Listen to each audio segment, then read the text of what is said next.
Hello, I hope you're having a good day. Today we'll be watching the movie called Superdeep. In 1984, epidemiologist Anna Fedorova loses her research associate when a vaccine trial goes wrong. Feeling guilty for authorizing human tests without prior animal trials, Anna wants to shut down the project. But Colonel Yuri Morozov stops her. Ending the project won't help her feel better, and soldiers in Africa need the vaccine. If she gives up now, her friend would have died in vain. Months later, Anna is spending New Year's Eve with relatives and friends who congratulate her for developing a vaccine so quickly. Her dinner is interrupted by a phone call from Morozov, who needs her for a special mission. There has been an incident at the Kola Superdeep borehole.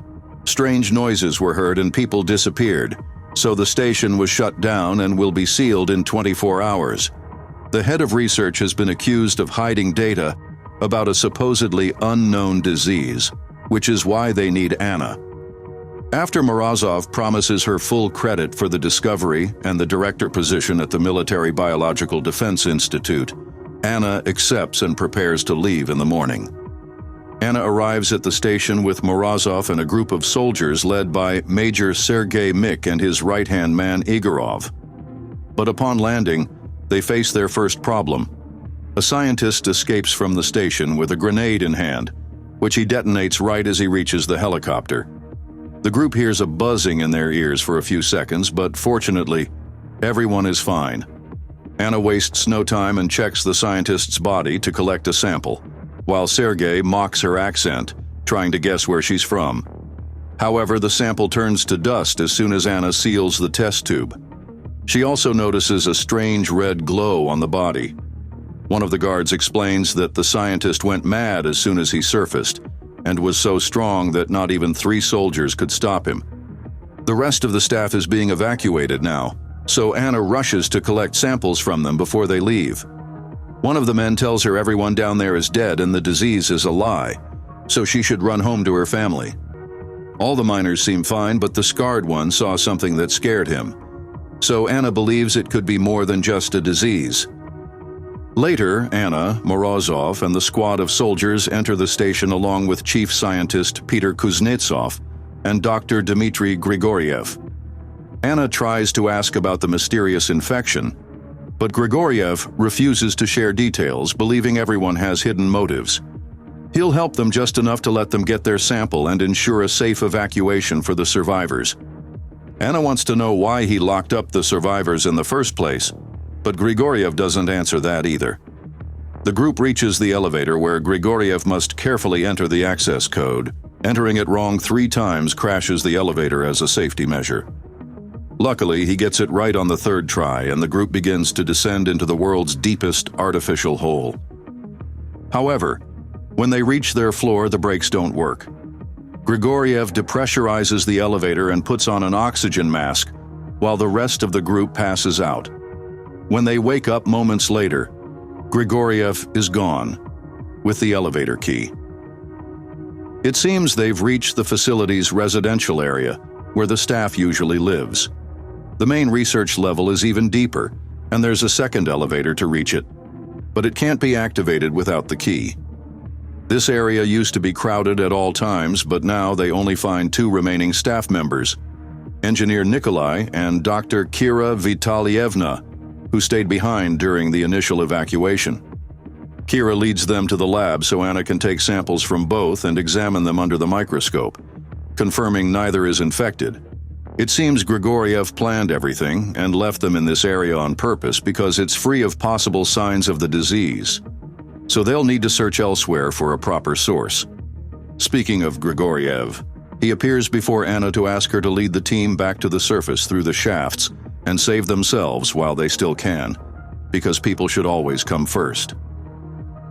Anna calls the soldiers to capture him, but before they can reach him, Grigoriev escapes using the elevator, leaving only a bloodstain on the rear door. They decide to send a squad led by Igorov through a hatch Grigoriev had sealed, which they must now force open, while the soldiers put on protective suits to withstand the incredibly high temperatures of the lower levels. The shaft doors suddenly open on their own. There, Lab assistant Olga Krylov appears very sick after walking through the heat to reach them. The soldiers rescue her and bring her to the lab. Before beginning the checkup, Anna asks Olga some questions, but she doesn't remember anything from down there. She also burns with fever even though she claims she feels cold. When Anna removes her dress, she makes a disturbing discovery. Olga's back is covered in grotesque moss-like growths, which Olga says don't hurt, even when Anna cuts one to take a sample. Meanwhile, the soldiers report finding some kind of life form in the lower level. Anna puts the sample under the microscope and finds it's a cellular parasite, a very virulent form of mold. Fungi and mold are among the least studied life forms, and this one is unknown. That's enough for Morozov to call off the operation and start preparing to leave. Nikolai begins working on the elevator system to force it to return, which will take over an hour. Sergei tries to reach his team again, but they seem to be in trouble after seeing something dangerous and no longer respond to their walkies. At that moment, Grigoriev contacts them through the speakers and says he hoped they'd escape through the shafts, but now he has no choice. Grigoriev proceeds to detonate a bomb to trap them all inside the facility while asking for forgiveness. Anna recalls her own guilt over the vaccine.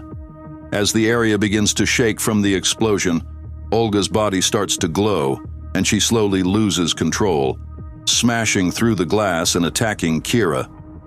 Meanwhile, Nikolai discovers the blast damaged the pressure pump, and the facility will collapse within the hour. She wants to find a way out and shows no interest in the soldiers trapped on the lower levels, which earns her a punch from Sergei. However, Morozov agrees that going back for those soldiers is too dangerous, so they'll leave through the shafts. Sergei goes with Anna to the lab to retrieve Olga, and they find a very unpleasant surprise. The entire place is covered in mold, and Olga is half melted into the floor, but still alive. On the other side of the door, Morozov doesn't care that Anna is surrounded by contamination without protection, and orders her to collect samples anyway. However, when she and Sergei approach, Olga begins releasing a cloud of spores. Sergei runs out of the room and Anna steps back to grab a mask to avoid inhaling them. That's when she encounters Kira, who has been infected and mutated like Olga, and dies when her bones suddenly protrude from her body. Anna tries to escape the room and has another hallucination associated with guilt when she slips, but this allows her to find a fire extinguisher. She uses it to clean the air around her and open the door without releasing the mold. After closing it again, she asks Nikolai to use the extinguisher he has on him to disinfect her. Anna then goes to see Sergei, but it's too late. He's already infected and has lost his vision. When she tells everyone about Kira, Pyotr explains that it's not something supernatural. This strange mold is like the fungus that takes over an ant and forces it to return to its nest so it can release spores and infect everyone else. Anna asks Morozov to speak in private to share her discovery. The mold dies when exposed to cold and has been using human bodies to survive in the permafrost of the upper zone. She wants to stay with Sergei to search for the last survivors, while Morozov returns to the surface and calls for a rescue team. But that's not even an option. The facility will shut down in 5 hours and no one is coming. Morozov orders everyone to suit up so they can leave, but at that moment they receive a message from Igorov, telling them not to open the door, even if they think it's him. After a long discussion, Pyotr reminds them this is their only chance to survive, so it's better to open the door anyway. They send 3 soldiers down the shaft to investigate first, but 2 quickly return after shooting at something big that tried to attack them and that they couldn't identify. The 3rd soldier also comes back without an arm and ends his life with a knife just before the group closes the door. Whatever is in the shaft now knows they're there and starts slamming the door to try to get out. The group flees to the rear of the area and finally sees the elevator arrive. Nikolai starts working on a way to lower it, hoping the emergency brakes will hold. Sergei's body begins to glow and he knows he doesn't have much time left. So he decides to stay with his men and try to stop the mysterious entity that has finally broken down the doors. Anna, Nikolai, Pyotr, and Morozov Get into the elevator and hold on tightly as it starts to descend. The pressure makes it hard for Nikolai to reach the brake lever, so Anna has to get out of her seat and do it herself. Fortunately, she activates it just in time and the elevator lands safely on the lowest platform, which is colder than expected. All the rooms are covered in frost, and a recording from a scientist informs them that he also discovered the mold is weak to cold, and that the Ice Age must have kept it underground all these years. However, sooner or later it will realize the permafrost has an end and could escape. This thing has already learned to melt bodies for heat and power. This is why the group doesn't find any survivors. They're trapped in the walls, in a giant pile of melted mold that died from the cold. Morozov grabs the last suit and enters the 200-degree Fahrenheit environment to try to recover the elevator key from Grigoriev. While they wait, Anna asks Nikolai and Pyotr not to tell anyone about this mold when they return to the surface, because it would attract more people to investigate, putting humanity at risk. Nikolai agrees, but Pyotr hesitates because he hoped to make a major discovery that would put him on the map. When Morozov takes too long to return, Anna decides to enter the hot zone next, without any protection, since theoretically the human body can survive there for a few minutes. As blisters begin to form on her skin, Anna finds Morozov dead on the floor. Grigoriev had sabotaged the suit. At least he has the elevator key in his hand. After seeing the glowing mold on the walls, Anna grabs the key and runs back inside. Nikolai tries to help her, but Pyotr suddenly shoots him in the leg and demands the elevator key, so he can leave and get the fame he believes he deserves. They give him the key, and Pyotr takes the second elevator, holding them at gunpoint. When he returns to the facility level, he heads to the first elevator corridor to investigate and tries to keep Anna behind so he can enter alone. However, he is suddenly attacked by the strange entity from the shaft, a disgusting creature made from infected staff members who have fused into a single organism. They are still alive and screaming as the creature kills Pyotr. Anna runs and hides in the dining area, but the creature chases her. She grabs a knife and enters the freezer. There she comes up with an idea. She removes most of her clothes and pours a bucket of ice water over her body, so that her temperature is too low for the mold to infect her. She then crawls under the creature to retrieve the elevator key from Pyotr, who has also been absorbed. Anna locks the doors, runs out of the dining area, and finds Nikolai so they can escape together. However, the creature finds them, bursting through the wall. So the pair runs to the elevator and manages to close the doors just as the creature tries to get in. The elevator begins to ascend, but Nikolai and Anna have one last surprise waiting.